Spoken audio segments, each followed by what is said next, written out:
ونشهد أن لا إله إلا الله وحده لا شريك له ونشهد أن سيدنا وحبيبنا ومولانا محمدا عبده ورسوله الذي أرسله بالحق بشيرا ونذيرا وداعيا إلى الله بإذنه وسراجا منيرا فقد قال الله تعالى في كلامه المجيد أعوذ بالله من الشيطان الرجيم بسم الله الرحمن الرحيم إن الله وملائكته يصلون على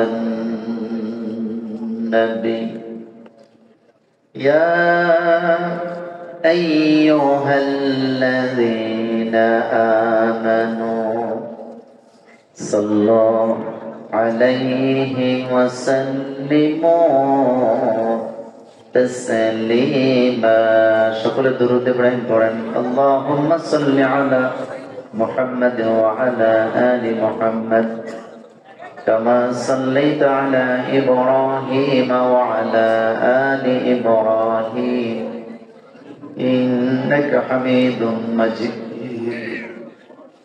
اللهم بارك على محمد وعلى آل محمد كما باركت على إبراهيم وعلى آل إبراهيم إنك حميد مجيد সকল প্রশংসার মালিকানা কার? আকাশ কার? জমিন কার? আইন চলবে কার? প্রশংসা চলবে কার? সে আল্লাহর জন্য সকলে পড়েন আলহামদুলিল্লাহ রব্বানা লাকাল হামদ হামদান কাসীরান তাইয়িবান মুবারাকান ফীহি। আমরা আমাদের মনিবের দরবারে সেজদা অবনত হয়ে মুনাজাত করছি, আল্লাহ দয়া করে আজকের এই মাহফিলটিকে কবুল করেন। আমিন। এই মাহফিলের আশেপাশে এই অঞ্চলে জনপদে যত জানা অজানা নতুন পুরাতন নারী পুরুষ কালিমাগুই মানুষের কবর আছে, আল্লাহ সকলার কবরে আযাব মাফ করে দেন। যে যত দূর থেকে এসেছেন সকলকে আল্লাহ কদমে কদমে নেক দান করে দেন। এই অঞ্চলে যতগুলো মসজিদ আছে, কবরস্থান আছে, ঈদগাহ আছে, আল্লাহ জমিদাতাদের বংশধরের জন্য জান্নাতে একটা করে ঘর বানায় দেন। আজকের এই মাহফিল রাড়ির চর পুরাতন বড় জামে মসজিদের উদ্যোগে বার্ষিক ওয়াজ দোয়ার মাহফিল। আমি কোনো ভূমিকা আজকে দিতে চাই না।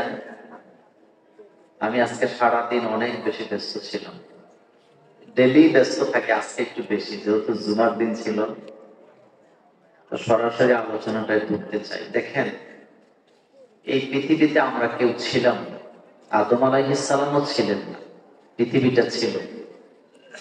আমাদের আগে এই পৃথিবীতে একটা জাতি ছিল আমাদের মতো গণবসতিতে, তারা ছিলেন জিন জাতি। বলেন কারা ছিল? এই যে আজকে রাড়ির চরের মসজিদের সামনে আপনারা বসে আছেন, আদম সৃষ্টির আগে এই জায়গায় এভাবে করে জিনেরা বসে। বর্তমান পৃথিবীতে মানুষেরা অর্থাৎ আদম সন্তানেরা রাজত্ব করে, আর আদম সৃষ্টির আগে পৃথিবীতে রাজত্ব করত জিনেরা। কথাকে বুঝাইতে পারলাম? কিন্তু জিন জাতি আল্লাহর নাফরমানিতে লিপ্ত হলো। জমিন আল্লাহর, কিন্তু তারা আল্লাহর আদেশ মানতে রাজি না। নাফরমানি করতে করতে যখন তারা চূড়ান্ত সীমা লঙ্ঘন করলেন। আল্লাহ রাব্বুল আলামিন ঘোষণা দিলেন, এই জাতিকে আমি এখান থেকে বিতাড়িত করব। কাতারে কাতারে ফেরেশতা পৃথিবীতে আল্লাহ নামায় দিলেন। নামিয়ে দিয়ে আল্লাহ বললেন, তোমরা তাদেরকে এখান থেকে বিতাড়িত করো। আমাদের বাংলাদেশে একটা ভাষা আছে, বাজাইরা কোনি।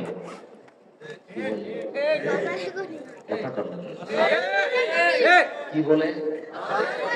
মানে কি? না, পাবলিকের পিঠা কিন্তু কোনো সাইজ নাই। কানে দেয়, মাথায় দেয়, পিঠে দেয়, পাছায় দেয়, সব জায়গায় দেয়। আল্লাহর ফেরেশতারা এসে জিনদেরকে এভাবে পিটানো শুরু করলেন। জিন আর ফেরেশতাদের মধ্যে যুদ্ধ শুরু হয়েছে। ফেরেশতাদের পক্ষে ছিলেন স্বয়ং আল্লাহ রাব্বুল আলামিন, যার কারণে আল্লাহ যার পক্ষে থাকে তারই তো বিজয় হয়। এই দৃশ্য আমার বাংলাদেশেও আছে না? কত জ্বালাইছে 16টা বছর, কত মাহফিলের স্টেজ থেকে আমাদেরকে নামায় দিছে কথা বলতে দেয়। আল্লাহ কোরআনে বলছেন, লা ইয়াদুররুকুম ইল্লা আযান। তারা তো তোমাদেরকে কয়েকদিন কষ্ট দিতে পারবে, এর চেয়ে বেশি কিছু না। তোমাদেরকে আমার জমিন থেকে তারা নিশ্চিহ্ন করতে পারবে না। এই ওয়াদা কার? আল্লাহ বলতেছে কষ্ট দিতে পারবে কিন্তু নিশ্চিহ্ন করতে পারবে না। তার প্রমাণ গত 16 বছরে আছে না? আজকে জুমার নামাজ আমার একটা প্রশ্ন করছে, বর্তমানে সমস্যাটা কি বাংলাদেশে? আমি হাসি মুখে বলেছিলাম, বর্তমানে সমস্যা হলো এখন আর আগের মতো কথায় কথায় মাহফিল বন্ধ করা যায় না। এখন আর চাঁদাবাজি করা যায় না, তবে কিছু কিছু জায়গায় আছে না? নাই? আচ্ছা, সেদিকে গেলাম না। ফেরেশতা জিনদের মধ্যে যুদ্ধ শুরু হলো। ফেরেশতারা বিজয় লাভ করলেন, জিনেরা এখান থেকে বিতাড়িত হলো। এখন জমি খালি। আপনাদের ফসলের জমি আছে না? নাই? আপনি কি আপনার ফসলের জমি খালি রাখেন না ফসল করেন? 3 বছর যদি ফসলের জমিনে ফসল না করেন, এটা কি জমি থাকে না জঙ্গল হয়? তো আল্লাহ তো এই জমিনকে খালি রাখবেন না, যার কারণে সমস্ত ফেরেশতাদেরকে আল্লাহ ডাকালেন। কাদেরকে ডাকাইছে? একজন না সবগুলোরে? সমস্ত ফেরেশতাদেরকে আল্লাহ রাব্বুল আলামিন ডাকলেন।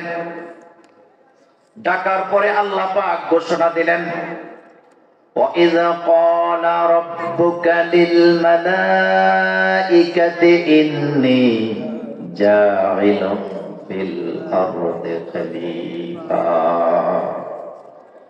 قَالُوا أَتَجْعَلُ فِيهَا مَن يُفْسِدُ فِيهَا وَيَسْفِكُ الدِّمَاءَ وَنَحْنُ نُسَبِّحُ بِحَمْدِكَ وَنُقَدِّسُ لَكَ قَالَ إِنِّي أَعْلَمُ مَا لَا تَعْلَمُونَ।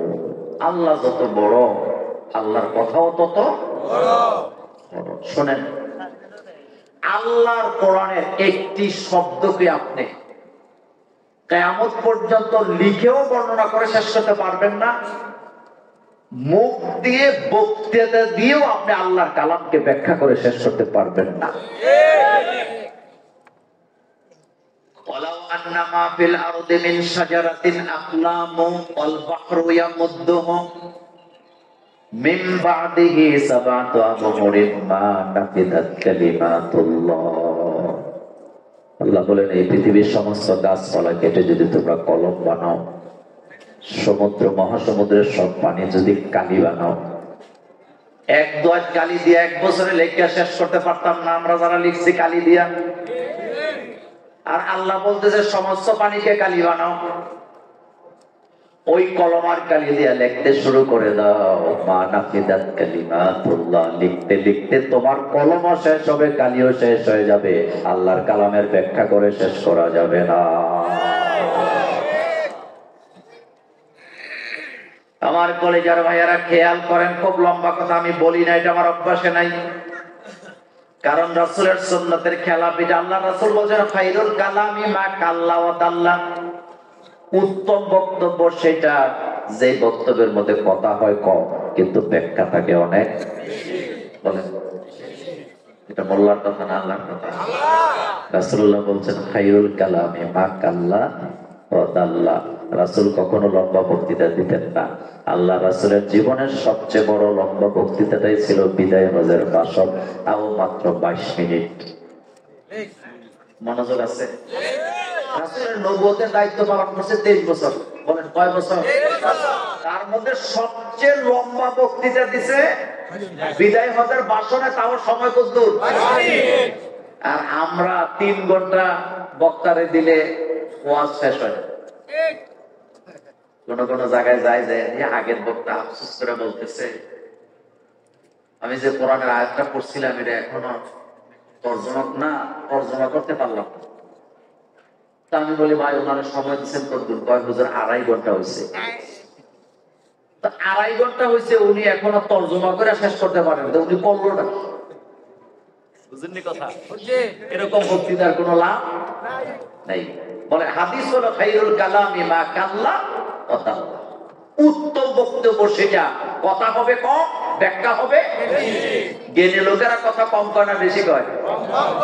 কিন্তু আমাদের দেশের কিছু নেতা আছে মাইক ধরলে আর ছাড়ে না। কথা তো না? নোয়াখালীর এক মাহফিলে আমার বসায় রেখে নেতা কম না প্রায় 40-46 মিনিট বক্তৃতা দিচ্ছে। নোয়াখালীর পোলাপাইন তো বুঝেন, বাস খুললা দৌড়ানি দিছে, নেতা জুতো হালায় দৌড় দিচ্ছে। এগুলি ভালো না, এগুলো কি না? আরে ভাই আপনার কি মনে হয় এই যে মানুষগুলো আসছে তারা কি নেতার কথা শুনতে আইছে নাকি বক্তার কথা শুনতে আইছে? নেতার সুযোগ পাইছে, উনি 1 মিনিট বলুক, আমাদের কোনো আপত্তি নাই। কিন্তু নেতার হাতে সময় নাই, তো বক্তৃতা দিয়ে চলে যাবে। তো তোর নেতা মাহফিলে আসার দরকারটা কি? ব্যাপার যেই নেতা মাহফিলে এসে ওয়াজ শোনার সময় নাই, বসতে পারে না, এই নেতার মাহফিলে বক্তৃতা দেওয়ার কোনো অধিকার নাই। কারণ মাহফিলটা তোমার জন্য সাজানো হয় নাই, মাহফিলটা জনগণের জন্য সাজানো হয়েছে। কিছু কিছু নেতা আছে আমাদেরকে মঞ্চে বসায় উপদেশ দেয়, এমনি ওয়াজ করেন, হেমনি করেন, হেমনি করেন। তা আমি কই ভাই আপনি 10 মিনিট করেন, দেখি কয়জন লোক থাকে। এত ওয়াজ আপনি জানেন তো আপনি করেন না দেখি। এরকম কিছু নেতা আছে, ফাতি নেতা। বলেন কি নেতা? এগুলো করেন না। মাহফিলে কোন স্টেজে যারা বুঝে না কমন সেন্স, এই যে 2 জন কথা বলছে 4 মিনিটও কথা বলে না। আমার মুরব্বী প্রিয় মানুষ, উনি 1 মিনিটে শেষ করে দিচ্ছে। আমার সভাপতি তো 30 সেকেন্ডে নেই। এমন সভাপতি হইলে মাহফিল 100 বার রাখলেও কোনো কষ্ট নেই। কথা ঠিকই না? আসেন কথা শুনি, লম্বা হবে না। এবার খেয়াল করেন, কথা বলতেছেন আল্লাহ পাক ফেরেশতাদের সামনে। কাদের সামনে? ফেরেশতা। ওয়াইদ ক্বালা রাব্বুকা লিল মালাইকা, আল্লাহ তো জমিন খালি রাখবেন না। আল্লাহ পাক বলেন যখন আপনার রব ফেরেশতাদেরকে ডেকে বললেন ইন্নী, নিশ্চয় আমি জাইলুন ফিল আরদি খলিফা, জমিনে প্রতিনিধি স্থাপন করব, খলিফা বানাবো। কার কথা? আল্লাহ। এখানে মনে রাখবেন আল্লাহ কিন্তু ফেরেশতাদের মতামত চায় নাই, আল্লাহ তার ঘোষণা দিয়েছে, সিদ্ধান্ত জানায় দিয়েছে। আল্লাহর কারো কাছ থেকে মতামত নেওয়া লাগে না, কারণ সর্বময় ক্ষমতার মালিকানা কার? আল্লাহুস সামাদ। আল্লাহুস সামাদ। অনেকে ভুল করে কয় ফেরেশতাদের মতামত চাইছেন, আল্লাহ ফেরেশতাদের মতামত চায় নাই। আল্লাহ বললেন ইন্নী জাইলুন ফিল আরদি খলিফা, আমি খলিফা বানাবো, প্রতিনিধি বানাবো। ঘোষণা দেওয়ার সাথে সাথে ফেরেশতারা বললেন ক্বালু আতাজআলু ফিহা মাই ইউফসিদু ফিহা ওয়া ইয়াসফিকুদ দিমা। ক্বালু বহুবচন, জমার সিগা, সমস্ত ফেরেশতারা এক বাক্যে বলে উঠলেন, আতাজআলু ফিহা মান ইউফসিদু ফিহা, আপনি কি এমন একটা জাতিকে এখানে বানাবেন যেই জাতি ফাসাদ করবে, মারামারি করবে, একদল আরেক দলের রক্ত ঝরাবে? তাহলে বোঝা গেল ফেরেশতারা জানতেন আমরা যে রক্ত জড়াবো। ফাসাদের ব্যাখ্যায় আসছে বাই হইয়া বাইয়ের রাস্তা বন্ধ করে দিবে, এটা ফাসাদ। বলেন এটা কি? বাই হইয়া বাইয়ের রাস্তা দেয় না, লাশটা বাইর করার জন্য খাটিয়াটা যে আসবে এতটুকু রাস্তা দেয় না, এমন ডাকাইত আপনাদের এলাকায় আছে না?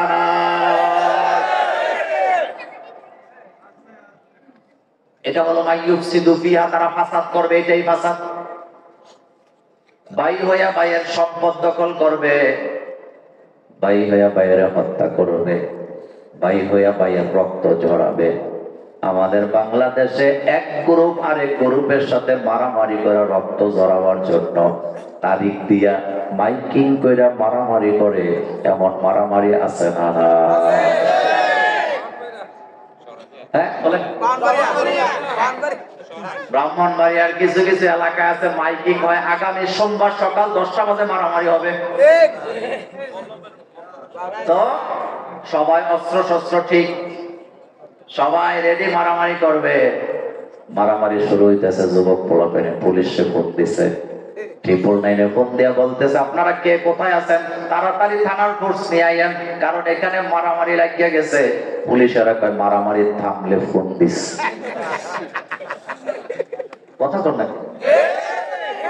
কারণ বাংলাদেশের পুলিশ এত ভালো, মারামারি থামে না যতক্ষণ, ঘটনাস্থলে যায় না ততক্ষণ, কিন্তু মারামারিতে লাশ পড়ার পরে ওই লাশের থেকে ঘুষ খায় এমন পুলিশ আছে না? কথা কি বলবো? দেখবেন পুলিশের সামনে মারামারি করে ধরেন মাথা না চুপ করে যায়, কিন্তু লাশ করে সেটা লাশের থেকে টাকা খায়। কথা কর না কে? এত ভালো পুলিশ বাংলাদেশে নাই। এখন নাকি পুলিশদের মন ভালো নাই। কি ভালো নাই? মন ভালো নাই। আপনি কি এমন একটা জাতিকে এখানে স্থাপন করবেন মাইয়ুফসিদু ফিহা ওয়া ইয়াসফিকুদ দিমা, তারা এখানে মারামারি করবে, ফাসাদ করবে, একজন আরেকজনের জমি দখল করবে? বাংলাদেশে নাই, আপনাদের সাথে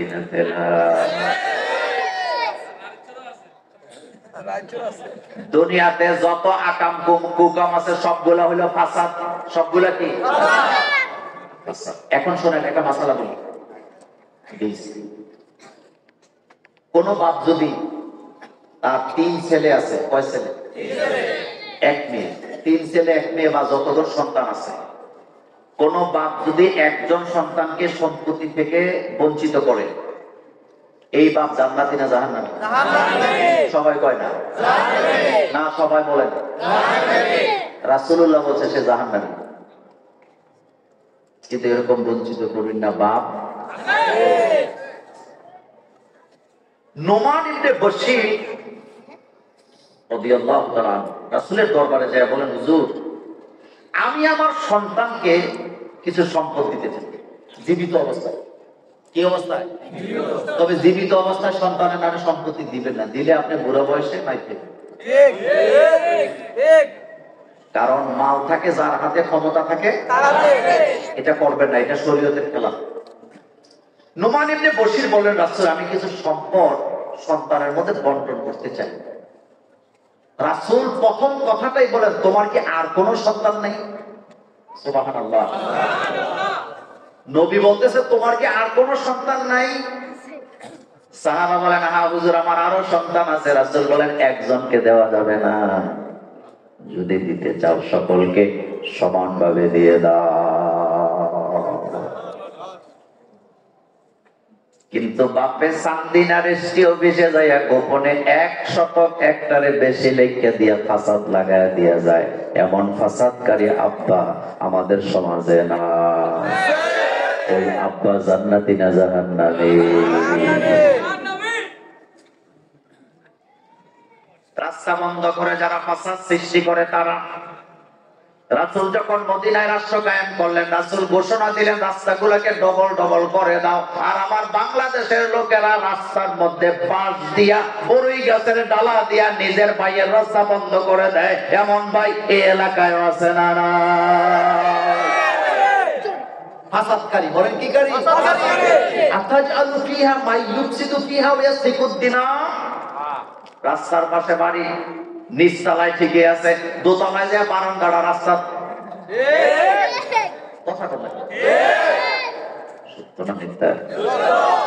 টিনের চালার পানিটা আরেকজনের জায়গায় ফালাইতে পারলে নিজের রাজা রাজা লাগে।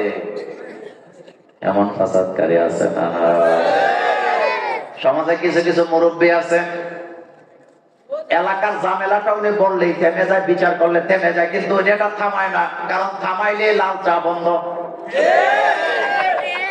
এই এলাকায় নাই, এই এলাকায় নাই ফাসাদকারী। বলেন কি কারী? এটা কি মোল্লার কথা না আল্লাহর কথা? ফেরেশতারা বলতেছে আতাজআলু ফিহা মান ইউফসিদু ফিহা ওয়া ইয়াসফিকুদ দিমা। এমন একটা জাতিকে আপনি কেন এখানে স্থাপন করবেন যারা ফাসাদ সৃষ্টি করবে, নিজেরা নিজেদের রক্ত জড়াবে, ভাই হইয়া ভাইয়ের রক্ত জড়াবে, ভাই হইয়া ভাইয়ের রক্ত জড়ায়। এমন ঘটনা বাংলাদেশে আছে না? নাই। প্রশ্ন নাম্বার 1, মানুষ খলিফা কার? আরো জোরে কর। তবে মানুষ কিন্তু জিনেরও খলিফা। কাদের খলিফা? খলিফা শব্দের অর্থ হলো, না শোনেন, প্রতিনিধি পরে বলেন, আমার দিকে তাকান। খলিফা শব্দের মানে হলো এক জাতির পরে আরেক জাতি আসা। বলেন কি বলছি?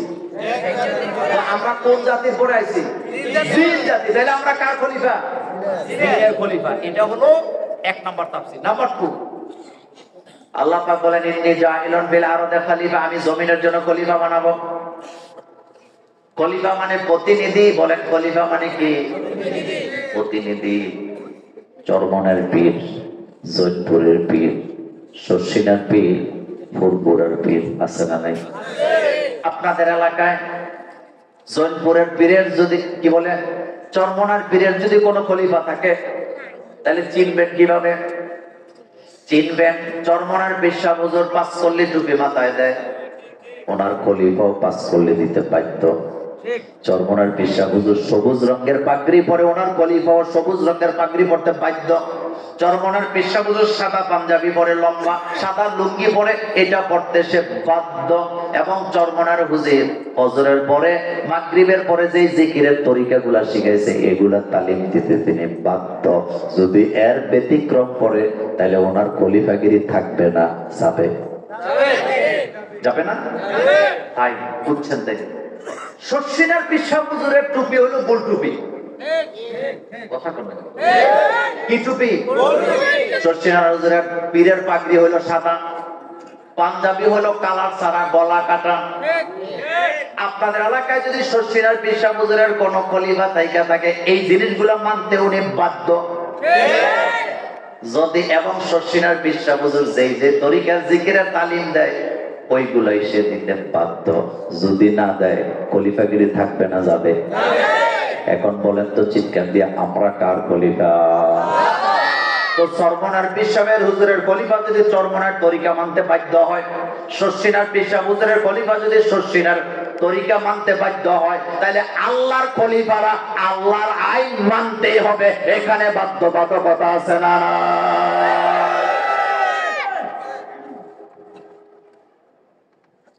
মানতে হবে কার আইন? এজন্য খলিফা বানাইছে কে? আমার কলিজার ভাইয়েরা, বাংলাদেশের জমিনে ইসলাম কায়েম করা এই মুহূর্তে এতটাই সহজ। রাসূলুল্লাহ কষ্ট করে ইসলাম কায়েম করছে, উহুদে বদরে যুদ্ধ করা লাগছে, তাইফে রক্ত দেওয়া লাগছে, লাগছে না? শুনেন, রাসূলুল্লাহ কোরআনের আইন কায়েম করতে যায় 27টা যুদ্ধে নেতৃত্ব দিয়েছে। বলেন বলেন কয়টা? ছোট বড় মিলাইয়া 81টা যুদ্ধ হয়েছে। কয়টা? রাসূল নেতৃত্ব দিছে কয়টাতে? 27টা। বদর উহুদ আছে না নাই? কিন্তু বাংলাদেশে বর্তমানে কোরআনের আইন কায়েম করার জন্য আপনাকে রক্ত দিতে হবে না, মারামারিও লাগবে না, তরবারিও লাগবে না, ফাসাদও লাগবে না। শুধু আপনি যদি কোরআন ওয়ালাদের পক্ষে একটা সিল মারতে পারে, কি মারতে পারেন? এখানে কি মারামারি দরকার আছে? ঝগড়াঝাটি দরকার আছে? রক্ত লাগবে?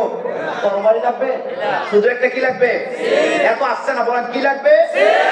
যদি আপনি জায়গা মতো একটা সিল মারতে পারেন, বাংলাদেশে আগামীতে ইনশাআল্লাহ আল্লাহর কোরআনের আইন কায়েম হয়ে যাবে।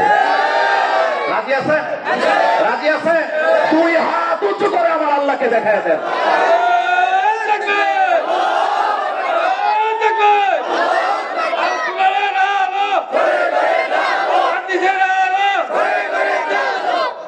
শুনেন, এখন প্রশ্ন নাম্বার 2।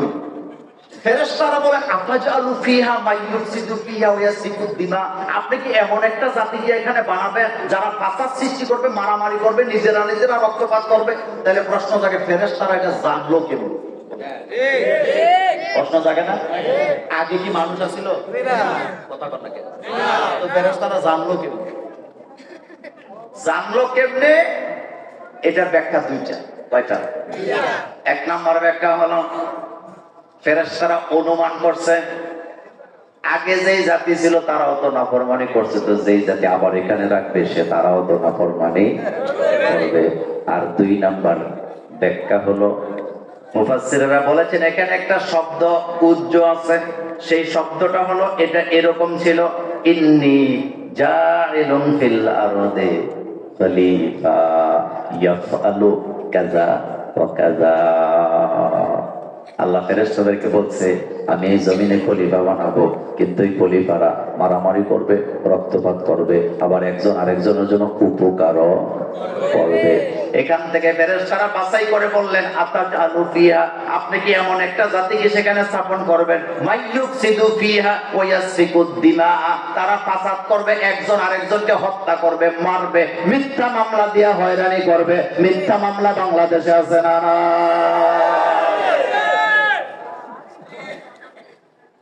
ভাই ভাইয়ের শত্রু হয় 3 কারণে। বলে মনোযোগ আছে? হযরত ইউসুফ আলাইহিস সালাম বয়স তখন 4 বছর 5 বছর, ছোট্ট মানুষ, স্বপ্ন দেখছে। ছোট বাচ্চারা তো কত কিছুই স্বপ্নে দেখে, কিন্তু ইউসুফ নবী স্বপ্নটা দেখার পরে দৌড়ায় বাপের কাছে গেছে, ইয়াকুব নবীর গলার মধ্যে জড়ায় ধরে বলতেছে আব্বা, ইয়া আবাতি ইন্নী রাআইতু আহাদা আশারা কাওকাবাও ওয়াশ-শামসা ওয়াল কমারা রাআইতুহুম লি সাজিদিন। ও আমার আব্বা, আমি তো রাত্রেবেলা স্বপ্ন দেখলাম। ও আমার আব্বা, আমি তো রাত্রে স্বপ্ন দেখলাম 11টা তারকা, চন্দ্র সূর্য আমাকে সেজদা দিয়া পড়ে আছে। আমার কাছে অনেক আনন্দ লাগছে। সুবহানাল্লাহ। সেজদা দিতে কয়টা তারা? তারা কি শুধু 11টা না কোটি কোটি? কিন্তু সেজদা দিতে কয়টা? 11টা তারকা আমার সেজদা দিয়া পড়ে আছে, সাথে চন্দ্র আছে, সূর্য আছে। শোনার সাথে সাথে হযরত ইয়াকুব আলাইহিস সালাম জড়ায়া ধরছে ছেলেরে, ছোট্ট ছেলে ইউসুফকে জড়ায়া ধরে বলতেছে ইয়া বুনাইয়া লা তাকসুস রুইয়াকা আলা ইখওয়াতিকা ফায়াকিদু লাকা কাইদা। ও আমার ছেলে, খবরদার এই স্বপ্নের কথা ভাইদের কাছে বইলো না, কারণ যদি বলো ভাইয়েরা তোমার শত্রু হয়ে যাবে। আচ্ছা বলেন তো, স্বপ্ন দেখলে ভাইয়েরা শত্রু হয়ে যায়, এটা এমন কি স্বপ্ন?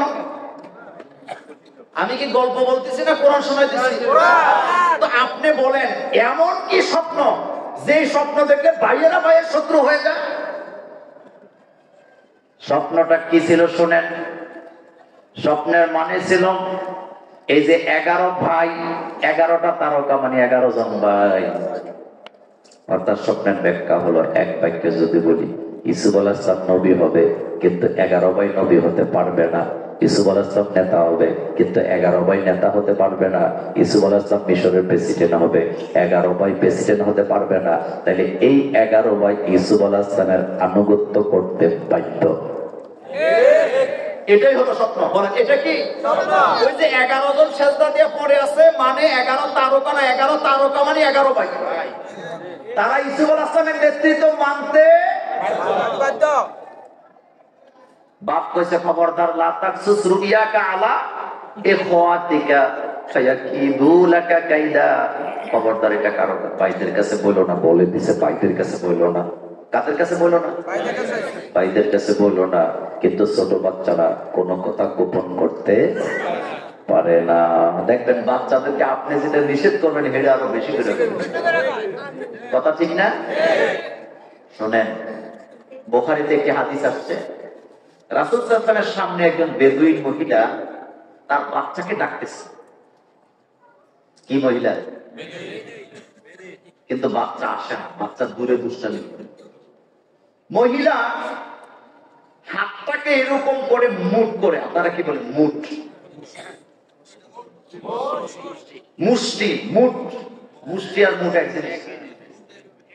এইভাবে করে মুট করে বাচ্চারে বলতেছে আসো মজা দেবো, হাতের মধ্যে মজা আছে। তো বাচ্চারে এইভাবে ডাক দিলে বাচ্চা কি থাকে না, দৌড়ে আসে। বাচ্চাটা ওখান থেকে দৌড় দিয়ে মায়ের কাছে এসে মায়ের হাতটাকে ধরে টেনে মায়ের হাতটা ফাঁক করে দেয়, এটার ভিতরে কিছু নেই। এরকম কাজ বোধহয় আপনাদের ঘরে হয় না। এবার শোনেন, বুখারীর হাদিস শোনাচ্ছি। বাচ্চার চেহারাটা কালো হয়ে গেছে, কারণ বাচ্চা এখানে ধোঁকা খেয়েছে। বলেন বাচ্চা কি খেয়েছে?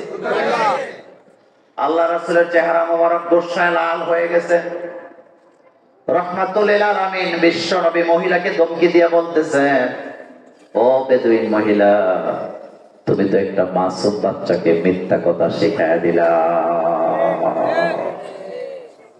বাচ্চারা মিথ্যা কথা শিখে পরের থেকে, গালি শিখে পরিবেশ শিখা। এই জন্য পরিবেশ আর ঘর সবসময় ঠিক রাখার দরকার আছে না? না, আপনি যদি আপনার স্ত্রীর কুত্তার বাচ্চা করে গালি দেন, তো এই গালি আপনার বাচ্চা বোধহয় শিখবে না। কথা আসছে কোন কে? খবরদার, ওই ওয়াজ আসতে করবো না, আমার এত সময় পাবো না। খবরদার, ঘরে ঝগড়া করতে সাবধান, বাচ্চাদের সামনে ঝগড়া করতে সাবধান, বাচ্চাদের সামনে অশ্লীল কথা বলতে সাবধান। কারণ বাচ্চাদের ব্রেনটা এতটাই কাদামাটির মতো, আপনি যা বলতেছেন বাচ্চার সাথে সাথে কম্পিউটারের মতো ডাউনলোড করে নিচ্ছে। কথা কি বুঝাইতে পারলাম? এই জন্য খবরদার, বাচ্চাদের সামনে কখনো গালাগালি করবেন না। রাসূল বলেন, বেদুইন মহিলা, তুমি তো বাচ্চাটাকে মিথ্যা কথা শিক্ষা দিলা। হযরত ইউসুফ আলাইহিস সালামকে বাপ বললেন, খবরদার এই স্বপ্নের কথা কারো কাছে বলো না, ভাইদের কাছে বলবা না। বললে কিন্তু এরা শত্রু হয়ে যাবে। ইউসুফ আলাইহিস সালাম বুঝে নাই, ছোট মানুষ, দৌড়ে ভাইদের কাছে যায়, ভাইয়েরা তাড়াতাড়ি আসো, তোমাদের সাথে কথা আছে। সকল ভাইয়েরা আসলেন। ইউসুফ আলাইহিস সালাম বলতেছে, আব্বা নিষেধ করছে তোমাদেরকে যেন স্বপ্নের কথাটা না বলি, কিন্তু তোরা আমার ভাই, আমি তো তোদেরকে ভালোবাসি, আমি কি না বলে থাকতে পারি? ও ভাইয়েরা, আমি স্বপ্ন দেখলাম 11টা তারকা, একটা চন্দ্র, একটা সূর্য আমাকে সেজদা দিয়ে পড়ে আছে। শোনার সাথে সাথে সবচেয়ে বড় যে ভাইটা ছিল, ওই ভাইটা বাকি ভাইদেরকে দূরে নিয়ে তালিম দিতেছে। এই স্বপ্নের মানে হলো, আমরা নবী হতে পারবো না, ইউসুফ নবী হবে। আমরা নেতৃত্ব দিতে পারবো না, বরং ইউসুফের নেতৃত্ব আমাদেরকে মানতে হবে। আমরা মিশরের প্রেসিডেন্ট হতে পারবো না, ইউসুফ প্রেসিডেন্ট হবে।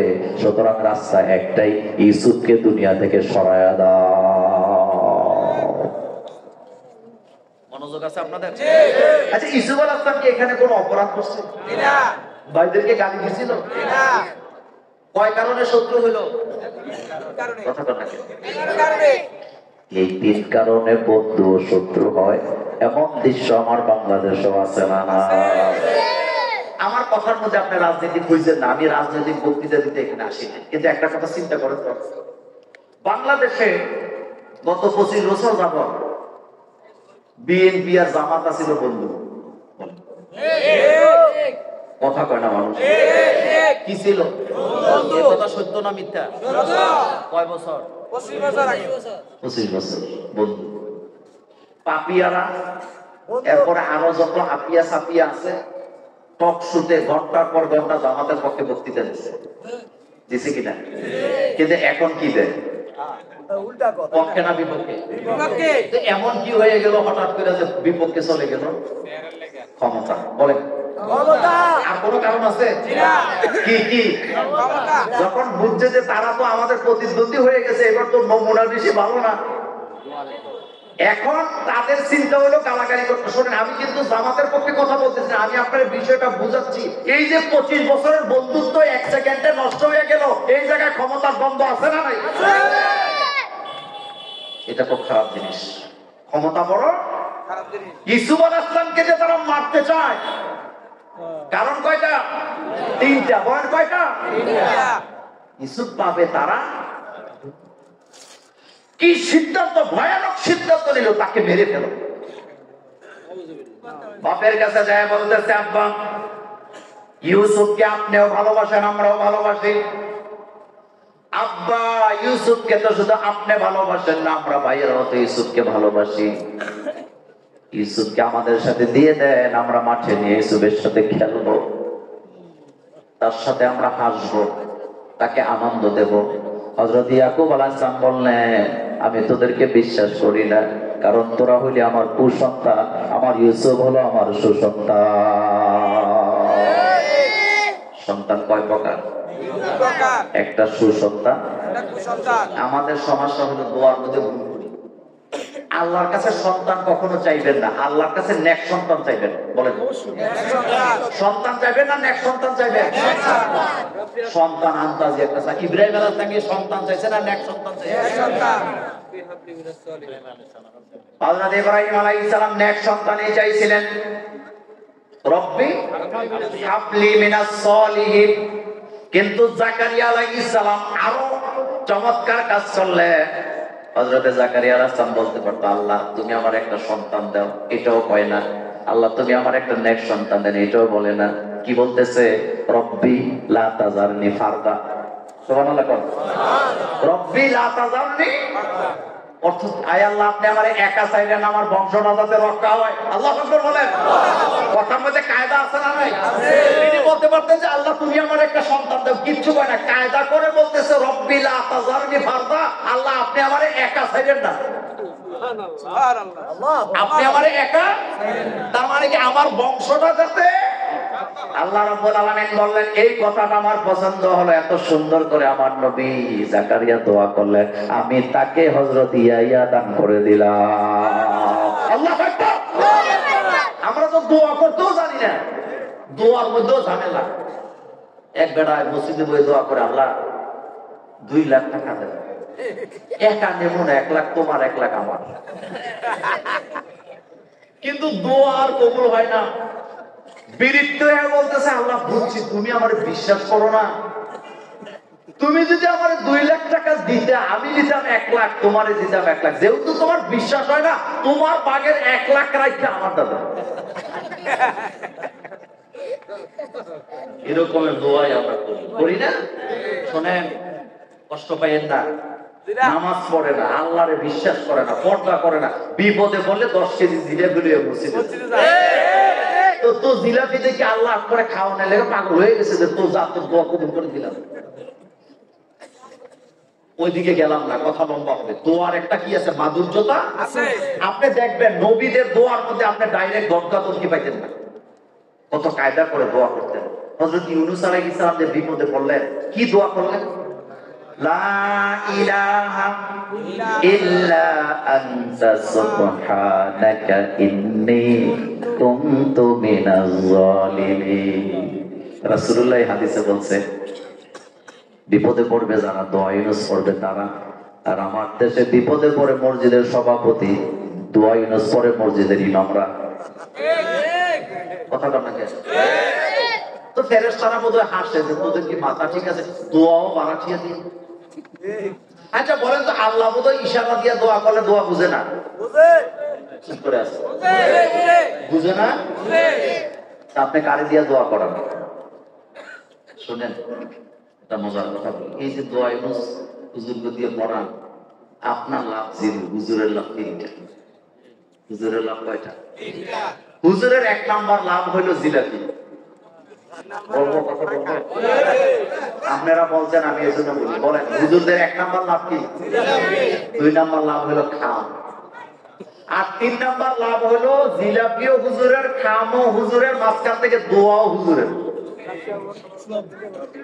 দোয়া কার? এখন আমি আপনারা একটু খেয়াল করেন কিভাবে ইউনূস আলাইহিস সালাম দোয়া করলেন। তিনি কি একজন ছিলেন না বহুজন ছিলেন? একজন। তো দোয়া করতেছে ইন্নী কুনতু মিনাজ জালিমিন, এটা কি 1 বছর না বহু বছর? বহু বছর। নিজের দিকে না পরের দিকে? নিজের দিকে। নিজের দিকে না পরের দিকে?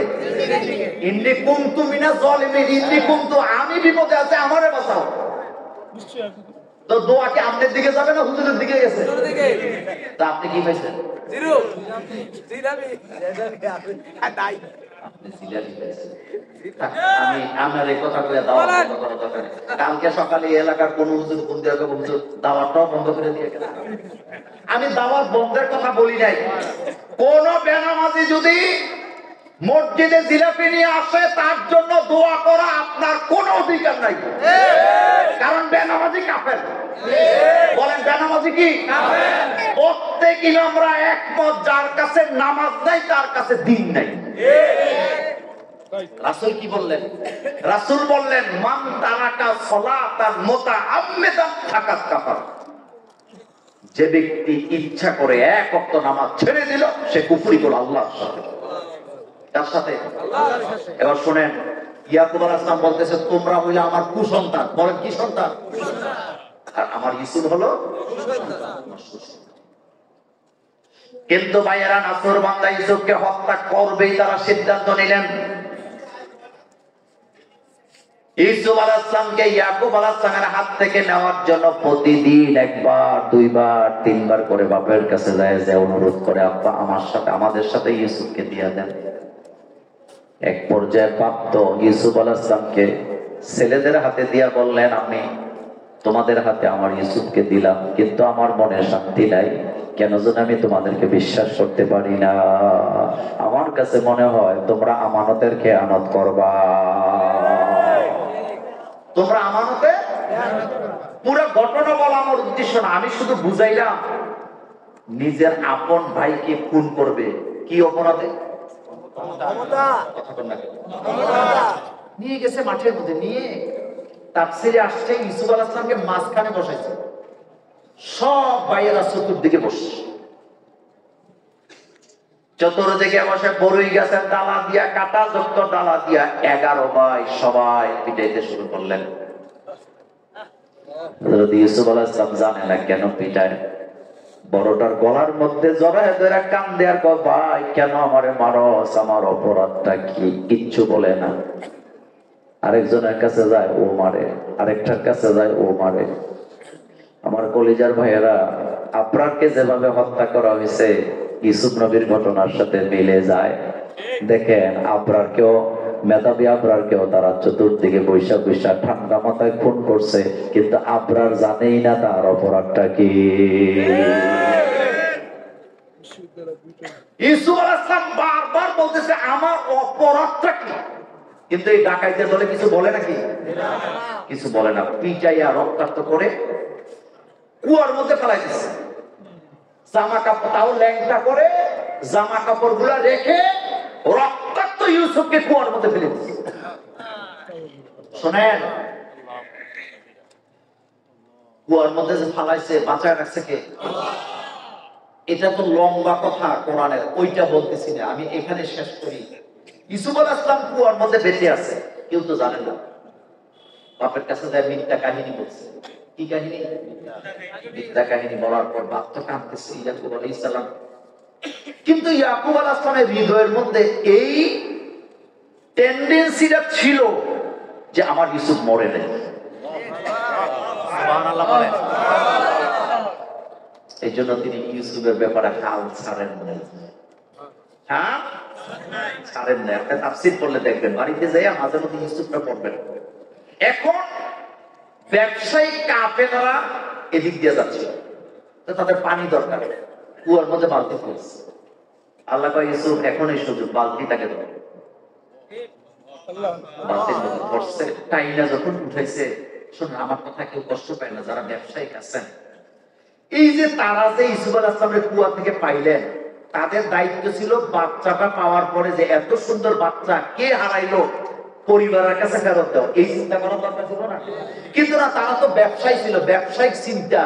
একজন আরেকজনের হারিয়ে এত সুন্দর বাচ্চা বাজারে নিয়ে বিক্রি করে অনেক টাকা পাওয়া যাবে। চিন্তাটা কমার্শিয়াল। বলেন চিন্তাটা কি? আপনি যে খালতো ভাই মামতো ভাইয়ের দোকানে কাপড় কিনতে যান, যে দামাদামি করতাম না, আপনি মনে করছেন লাভ করে নাই, আপনার দিছে, ঠিক না? কারণ হাতের মাথার কি কথা করে, হাতের মাথায় কি, এটা আমার বেলায় হইতো, আপনার বেলায় হয়, স্বাভাবিক। যারা ব্যবসা করে হারাদিন কি চিন্তা, ব্যবসায়িক। শুনেন, আব্বার কাছে শুনছি আমাদের অঞ্চল আগে ভালো পাট হইতো। কি হইতো? এগুলো আমরা একেবারে বুঝি নাই, এগুলো তো এখন নাই। পাট হইতো অনেক। তা আব্বা বলছেন যারা পাট বিক্রি করতো তারা নিজেদেরকে চালাক মনে করে পাটের মধ্যে পানি কিন্তু মুরব্বীরা বলতে পারবে পাট নৌকা দিয়ে নিত আগে।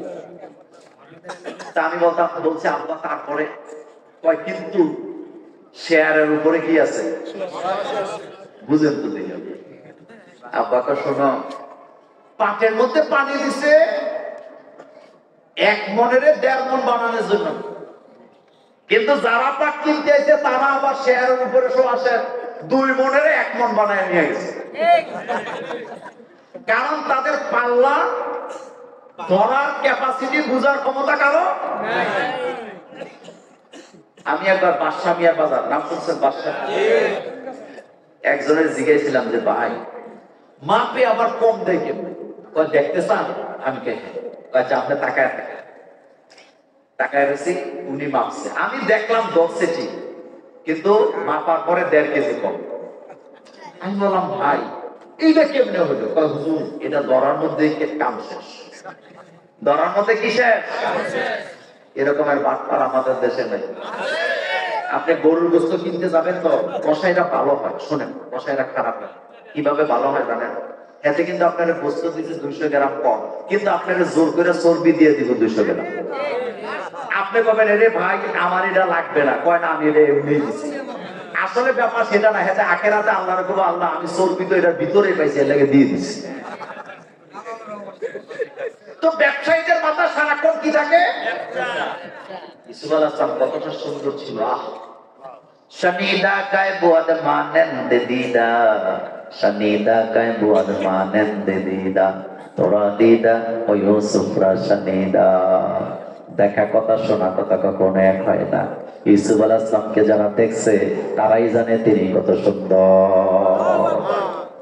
মিশরের মহিলারা কয় জুলেখা ইউসুফের মধ্যে দেখলো নাকি? আমাদের দেশে পোলাপাইন দেখে না, যেটা এলাকা পাগল হয় আব্বা আম্মা বাপ, এটার দিকে ছিলেন। মায়ের বয়স 11, বলেন কয় বছর? 11। ঘরের ভিতরে মা ক্যান্সারের রোগী, হেপি গান্দা ঘুরে লোকে পাচ্ছে।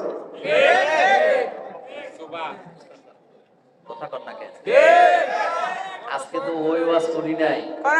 আমাদের দেশে জিনাটাকে করা হয়েছে সহজ আর বিয়াটাকে করা হয়েছে কঠিন। আপনি দেখেন 18 বছর না হইলে মেয়েরা বিয়ে করতে পারবে না। যদি বিয়ে দেন তাহলে প্রথমে জেলে যাবে কাজী, এরপরে যেই মোল্লা বিয়ে করে হেডও জেলে যাবে, এলাকার মেম্বারও যাবে, চেয়ারম্যানও যাবে, ছেলের বাপ ছেলের মাও যাবে, মেয়ের বাপ মেয়ের মাও জেলে। তার মানে সবাই জেলে যাবে, শুধু সরকার বাইরে থাকবে। কিন্তু এই আইন যে তোমরা করলা যে 18 আগে বিয়ে দেওয়া যাবে না, তো 11 বছরের মেয়ে যে আরেকজনের সাথে ভাইকে গিয়ে বললো আমার ঘরে ভালো লাগে না, তার মানে বোঝা গেল তার স্বামী প্রয়োজন, এই জন্যই সে ঘর ছাড়ছে। আরেকটা কথা বলি শুনেন, আমি ওই ওয়াজ আজকে করবো না। একটা কথা আপনারা যারা শিক্ষিত লোক আছেন আপনাদের কাছে একটা প্রশ্ন রেখে যান। পৃথিবীর ইতিহাস আপনি পড়েন, সুলতান বাদশাহ শাহজাহান নাম শুনছেন? সম্রাট কথা বলে সম্রাট। শুনেন সম্রাট শাহজাহান কারে বিয়ে করছিল? মমতাজ। কিন্তু আপনি কি জানেন সম্রাট শাহজাহান যখন বিয়ে করে মমতাজের, তখন শাহজাহানের বয়স ছিল 14 আর মমতাজের বয়স ছিল 9 বছর। বলেন ছেলের বয়স কত, মেয়ের বয়স কত? এবার আসেন, আপনি বলবেন এটা তো মাসুম বাচ্চা বিয়ে দিছে, অথচ মমতাজের গর্ভে বাদশাহ শাহজাহানের 14টা সন্তান হয়েছে, যে সন্তানদের মধ্যে হাফেজে কোরআন ছিল, আলেমে কোরআন ছিল। কয় বছর বয়সে বিয়ে হয়েছে? বাচ্চা কয়টা? কয়টা? আর আমাদের দেশের মহিলারা একটা বাচ্চা হলে কাম শেষ, একটা হইলে থাক। ওই ওয়াজ আজকে বাদ দিলাম। আমি ইউসুফ আলাইহিস সালামের কথা বলছিলাম। ইউসুফ আলাইহিস সালামকে তারা বিক্রি করবে বাজারে, কোথায়? তো কি সুন্দরটা তিনি ছিলেন। লোকেরা বলতেছে জোলেখা, মিশরের মহিলারা বলতেছে জোলেখা ইউসুফের মধ্যে দেখলোটা কি? জোলেখা সিদ্ধান্ত নিচ্ছে আমি তোদের দেখাই আসলাম আমি কি দেখছি। সুবহানাল্লাহ বলবেন। দুই সারিতে মহিলাদেরকে দাঁড়া করায় জোলেখা প্রত্যেকের হাতে কি দিচ্ছে বলেন আপনারা বলেন? সুরিয়া কমলা দিয়ে জোলেখা বলছে আমি যখন অর্ডার করব কাটো তখন কাটবা, এর আগে না। এই সময় হযরত ইউসুফ আলাইহিস সালামকে লাইনের মাথায় এনে দাঁড়া করালেন। প্রত্যেকটা মহিলা হযরত ইউসুফ আলাইহিস সালামের দিকে তাকাইছে, তাকাইছে তো তাকাইছে, চোখ নামার ক্ষমতা আর নাই। তারা তাকাইয়া কোন রাজ্যে হারায় গেল, কারো দিকে কারো কোনো খবর নাই। তাদের কলিজার ভিতরে একটাই চিন্তা, এত সুন্দর কি মানুষ হয় নাকি? কিন্তু ইউসুফ আলাইহিস সালাম যত সুন্দর হোক, একটা কথা বলে রাখি, আমার রাসূলের চেয়ে বেশি নয়। কথা কয় না? আমার রাসূলের চাইতে বেশি না। তাকাইছে তো তাকাইছে, চোখ আর নামাইতে পারতেছে না। এখন ইউসুফ আলাইহিস সালামের দেখা তারা যখন এভাবে স্বপ্নে পড়ছে, জোলেখা অর্ডার দিছে কাটো কাটো। এটা মিশরের রানীর অর্ডার, সোজা কথা নয়। চোখ নামাইলে কলিজায় আঘাত লাগে, এই জন্য তারা চোখ নামায় না। কিন্তু অর্ডার না মানলে পরে আবার জোলেখার পক্ষ থেকে শাস্তি পাবে, এই ভয়ে কাটতেও হবে। তারা নিজেদের অজান্তে চোখ না নামায়া ছুরি দিয়া কমলা লেবু কাটতেছে। কাটতে কাটতে কাটতে কাটতে চোখ তো ইউসুফের দিকে, চোখ কোন দিকে? ইউসুফ আলাইহিস সালামের দিকে। কাটতে কাটতে কমলা লেবু কেটে নিজেদের আঙ্গুল গুলা সবাই কাটছে। আঙ্গুল কেটে প্রত্যেকের হাত থেকে রক্ত পড়তেছে। ইউসুফ আলাইহিস সালাম তাদের মাঝখান দিয়ে চলে গেলে, যাওয়ার পরে তারা নিচের দিকে তাকায় দেখছে প্রত্যেকটা মহিলার হাত থেকে রক্ত ঝরতেছে। এত সুন্দর ভাইকে তারা মেরে কুয়ার মধ্যে ফালাই দিয়েছে। আপনি চিন্তা করেন তাদের কি কোনো মনুষ্যত্ব ছিল? কথা আপনাকে সেম যারা মানুষকে হত্যা করে, লাশের উপরে নৃত্য করে, তারা মানুষ হতে পারে না, তারা অমানুষ, তারা জানোয়ারের চেয়ে আরো বত্তর হয়ে যায়। তাদের মধ্যে মনুষ্যত্ব নাই। তাদের মধ্যে কি নাই? আপনার মধ্যে যদি মনুষ্যত্ব থাকে, আপনি একটা রিক্সাওয়ালারও থাপ্পড় দিতে পারবেন না। আর আপনার মধ্যে যদি মনুষ্যত্ব না থাকে, আপনার মায়, আপনার নিজের মাকেও আপনি মারতে পারবেন, কারণ আপনার মধ্যে কি নাই? এই কথাটাই ফেরেশতারা বললেন, আতাজালু ফিহা মান ইউফসিদু ফিহা ওয়া ইয়াসফিকুদ দিমা। হায় আল্লাহ, আপনি কি এমন জাতিকে এখানে স্থাপন করবেন যারা রক্তপাত করবে, ফাসাদ সৃষ্টি করবে?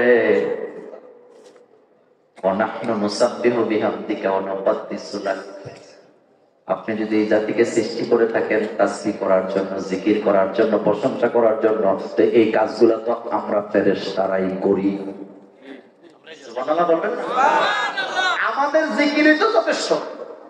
নাহনু জামায়ে মুতাকাল্লিমিস সিগার, নাহনু নুসাব্বিহু, এটাও জমা, অনুকাদ্দিসু, এটাও জমা। আমরাই তো প্রশংসা করি, আমরাই তো হাম করি, আমরাই তো নাক করি। এবার আল্লাহ জবাব দিলেন, কলা, এই কলার ফাইল হলো আল্লাহ নিজে, রব নিজে। ইন্নী আ'লামু মা লা তা'লামুন, আমি যেটা জানি তোমরা সেটা জানো না। কারণ এত কিছুর ভিতরেও এদের মধ্য থেকে নবী হবে, পয়গম্বর হবে, রাসূল হবে, আমার ওলি হবে, আমার প্রিয় বান্দা হবে, আমার জমিনে আমার দিন কায়েমের জন্য তারা প্রস্তুত থাকবে। ফেরেশতাদেরকে আল্লাহ বুঝাইলেন এদের মধ্য থেকে নবী হবে, সুবহানাল্লাহ পড়েন, পয়গম্বর হবে, রাসূল হবে, আমার প্রিয় বান্দা হবে, ওলি হবে, আমার জমিনে আমার দিন কায়েমের জন্য সারাক্ষণ সারা জীবন তারা সংগ্রাম করে যাবে। আমার কলেজার ভাইয়ারা, ফাঁসির মঞ্চ সাজাইয়া ডাকলে পরে 2 ঘন্টা পরে ফাঁসি হবে এটা জানাবার পরেও স্ত্রীর হাতে রান্না করা বোনা খিচুড়ি খায়, আর একজন অ্যারেস্ট হওয়ার ভয়ে দাড়ি কামায়া পাইয়া যায়। 2টার ইমান কখনো এক হতে পারে না। 20 বছর বয়সে দাড়ি রাখা আর 70 বছর বয়সে দাড়ি রাখা 2টা এক না, বলেন 2টা কি না? 70 বছর বয়সে দাড়ি রাখে 2 কারণে। প্রথম কারণ হলো গাল বাঁকা হয়ে গেছে, সেলুনে গেলে সেলুনরা আর ব্লেড জায়গা মতো নিতে পারে না, এজন্য দাড়ি কামানোর দরকার নেই, মেশিন লাগাই দেয়। আর 2 নাম্বার কারণ, এই বয়সে দাড়ি গালে না থাকলে লোকেরা বলবে কি? লোকেরা বলবে কি? কিন্তু 20 বছর বয়সে তারা দাঁড়িয়ে রাখছে। আমি মোল্লা নাজিম ফতুয়া দিয়ে গেলাম, এটা 100% রাসূলুল্লাহর ভালোবাসায় রাখছে। রাসূল বলেন, মান আহিয়া সুন্নতি ফাকাদ আহাব্বানি, মান আহিয়া সুন্নতি ফাকাদ আহাব্বানি, যে আমার একটা সুন্নতকে জীবিত করলো সেজন্য আমি নবীকে ভালোবাসো, আর যে ব্যক্তি আমাকে ভালোবাসে মাই ফিল জান্নাহ, আমার পাশের জান্নাতে থাকবে। সুবহানাল্লাহ। 20 বছর বয়সে দাঁড়িয়ে রাখা একটা জিহাদ, বলেন এটা কি জিহাদ? এটা কি জিহাদ? জিহাদ। একটা শেষ কথা বলি, যে যুবক দাঁড়িয়ে রাখছে তার বিরুদ্ধে ফতোয়া দিয়ে না, যে রাখছে না এর বিরুদ্ধে কথা বলে। যেই মহিলা বোরকা গায়ে দিছে তার বিরুদ্ধে ফতোয়া দিয়ে না, যে গায়ে দেয় না হেডার বিরুদ্ধে কথা বলে। যে ব্যক্তি নামাজ পড়তে যায় বুকের উপরে হাত বাঁধছে না নাভির উপরে বাঁধছে, আসছে আমিন বলছে না জোরে বলছে, এটা নিয়ে ফতোয়াবাজি করে না, বরং যে নামাজ পড়ে না তার বিরুদ্ধে ফতোয়াবাজি করে। কথাকে বুঝাইতে পারলাম? কথাকে বুঝাইতে পারলাম? আপনি ইসলামের বুঝছেন কদ্দুর, আমি বুঝি কদ্দুর, কিছুই বুঝিনি। রাসূলুল্লাহ 23 বছরের নবুয়তের জীবনে 23 ঘন্টা বুঝার ক্ষমতা পৃথিবীর মানুষের নাই। আপনি চিন্তাও করতে পারবেন না। শেষ কথা বলি, কোন দলাদলি নেই, আমাদের মধ্যে কোন লাফালাফি নেই, আমরা এক কাতারে থাকবো। কয় কাতারে? এক কাতারে। হিশাম রাদিয়াল্লাহু তাআলা আনহু, তিনি একদিন মাগরিবের নামাজের ইমামতি করলেন। পেছনে মুক্তাদি হয়েছে হযরত ওমর। কে? ওমর। হযরত ওমর রাদিয়াল্লাহু তাআলা আনহু দেখলেন হিশাম যে তেলাওয়াতটা করছে, তেলাওয়াতটা হয় না। এক কথা, রাসূল যেভাবে তেলাওয়াত শিখাইছে ওমরকে, কাছেও ওমর তো রাগী মানুষ, জামার কালারের মধ্যে কইরা টেনে হেসরে রাসূলুল্লাহর কাছে নিয়ে গেছে। কার কাছে নিয়ে গেছে? রাসূল তো তখন দুনিয়াতে অবস্থান করছে, জীবিত। টেনে হেসরে নিয়ে কয়, রাসূল তারে শাস্তি দেন, কোরআনকে বিকৃত করছে। কোরআনকে কি করছে? বিকৃত করছে। রাসূল কয় জামা তো আগে ছাড়ো, কোরআন বিকৃত করছে কিনা সেটা তো প্রমাণ হইব পরে, আগে জামা ছাড়ো। জামা ছাড়ছে। আল্লাহ রাসূল সাল্লাল্লাহু আলাইহি ওয়াসাল্লাম বললেন, হিশাম তুমি তেলাওয়াত করো। সূরাতুল ফুরকান তিনি তেলাওয়াত করলেন। আল্লাহ রাসূল শুনলেন, মুস্কি হাসি দিলেন। এবার রাসূল বলেন, ওমর তুমিও তেলাওয়াত করো। হযরত ওমর কয়, রাসূল তেলাওয়াত করার আগে আপনার আগে জানাই রাখি, আপনি কিন্তু আমার এটা শিখাইছেন। আমার শিখাইছে কে? রাসূল। মানে বুঝায় রাখছে আর কি, আমি আপনার কাছে শিখছি। এবার হযরত ওমর যখন সূরা ফুরকান তেলাওয়াত করলেন, আল্লাহর রাসূল মুস্কি হাসি দিয়ে বলেন, হাকাযা উনজিলাত, ওমর হিশাম যেভাবে তেলাওয়াত করছে জিব্রাইল এভাবেও এই সূরাটা আমার কাছে নাযিল করেছে। হাকাযা উনজিলাত, তুমি যেভাবে তেলাওয়াত করেছো এভাবেও সূরা নাযিল হয়েছে। সূরা কয়টা নাযিল হয়েছে? কয় রকমের? এই যে ঠেলাঠেলি করতেছেন কেন করেন? কি লাভ? জান্নাত কি আপনি বানাইছেন? আমি বানাইছি? জান্নাত কে বানাইছে? তো আমি আপনি আরেকজনের জান্নাত থেকে বঞ্চিত করার কে? শুনেন, শয়তানকে যে আল্লাহ জান্নাত থেকে বিতাড়িত করলেন, আবা ওয়াস্তাকবারা ওয়া কানা মিনাল, তারে যে জান্নাত থেকে বাইর করে দিলেন আল্লাহ, এটা কি জায়গার অভাবে বাইর করছে না বেয়াদবি করার কারণে বাইর করছে? মনে রাখবেন, জান্নাতে যাওয়া থেকে বঞ্চিত লোকেরা শুধুমাত্র বেয়াদবির কারণে হবে। একটা কথা বলি, আল্লাহ কোরআনে বলছে তোমাদের সাথে যদি কেউ গায়ে পড়ে ঝগড়া করে তাহলে তুমি তারে কি দিবা? ও ইদা খাতাবাহুমুল জাহিলুনা ক্বালু, কি দিবেন? সালাম। তোরও সালাম, তোর 14 গোষ্ঠীরও সালাম। ইনশাআল্লাহ ভবিষ্যতে যদি আবার দেখা হয়, আবার যদি আসি অন্য কোনো মাঠে অন্য কোনো বিষয় নিয়ে আলোচনা করা হবে ইনশাআল্লাহ। আল্লাহ শুনেন, আপনাদের কাছে একটা উজর খাই করি, যেহেতু আপনারা আমার কুমিল্লার মানুষ। আজকের দিনটা না শুধু এত ব্যস্ত থাকি, মাঝে মাঝে নিজের স্ত্রীও মেসেজ দেয় আমি তো আপনার স্ত্রী। কথাটা বুঝছেন না? এবার আজকে জুমার দিন ছিল না, জুমার নামাজ পড়াইছি, 1.5 ঘন্টা আলোচনা করছি। আপনারা জানেন আমার জুমায় দূর দূরান্ত থেকে লোকজন আসে। এরপরে বেশি হলো 14 গ্রাম, 14 গ্রাম মাহফিল করছি 3টা থেকে 4টা। পরে গেছি ফেনী, ফেনীতে মাহফিল করছি মাগরিব থেকে 7:30। 7:30 ওখান থেকে নেমে আপনাদের এখানে আসছি। আপনাদের এখানে 10টা 10-এ উঠলাম, এখন 11টা 10 বাজে। এখন যাই বলতে নাকি বিপদে পড়ছে আজকে। আমি মূলত 12টার পরে ওয়াজ করি না, কিন্তু আজকে চাঁদপুরের গাছতলা পিসা হুজুরের মাহফিল, তাদের দাবি হইলো আসতেই হবে। এখন আমি চাঁদপুর যাব, আপনি কিন্তু ঘুমাইবেন তো। চাঁদপুর কি বাড়ি গেছে নাকি? ওখানে যাই আবার 1 ঘন্টা তো খাটাইবো কমপক্ষে। এই জন্য দোয়া চাই, আবারও দেখা হবে। এটা অহংকারের বিষয় নয়। সঙ্গীত দিতে ইসলামী সঙ্গীত দিয়ে তেও উঠবে না হুজুরের ভক্ত, আমি তো হুজুরের ভক্ত, কিন্তু আমি যত দূরে যাব আমাকে রুখসত দিলে মাত্র।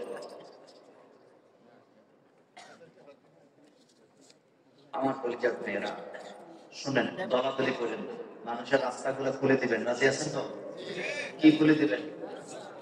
আর বাইয়ে বাইয়ে কখনো মারামারি করবেন না।